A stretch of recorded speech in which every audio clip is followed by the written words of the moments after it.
Hi friends, কেমন আছেন? আশা করি আপনারা সবাই ভালো আছেন। আমার এসএ ফ্যামিলি আপনাদের সবাইকে স্বাগত। তো আপনাদেরকে আজকে একটা ছোট্ট একটা ভিডিও বানিয়ে দেখাচ্ছি যে আমি কি রান্না করেছি। গরিব মানুষের রান্নাঘরে আপনাদের সবাইকে দেখাচ্ছি।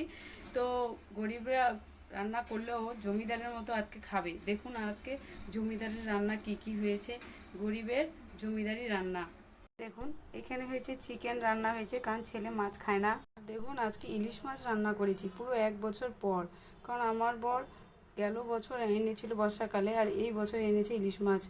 তো জানি না কেমন হয়েছে, খাওয়া হয়নি। 2 পিস রান্না করেছি, কারণ আমার ছেলে খায় না। আর ইলিশ মাছটা হচ্ছে আমার সব থেকে ফেভারিট মাছ, জানেন। কিন্তু আমার বর অত আনতে পারে না, বছরে একবারই আনে। আর এখানে রান্না করেছি আলু দিয়ে পাতলা ঝোল, শিং মাছ রান্না করেছি আমার মেয়ের জন্য। মেয়ে শিং মাছ খাবে, খুবই পাতলা করে রান্না করেছি কম তেল দিয়ে। আর এখানে রান্না করেছি হচ্ছে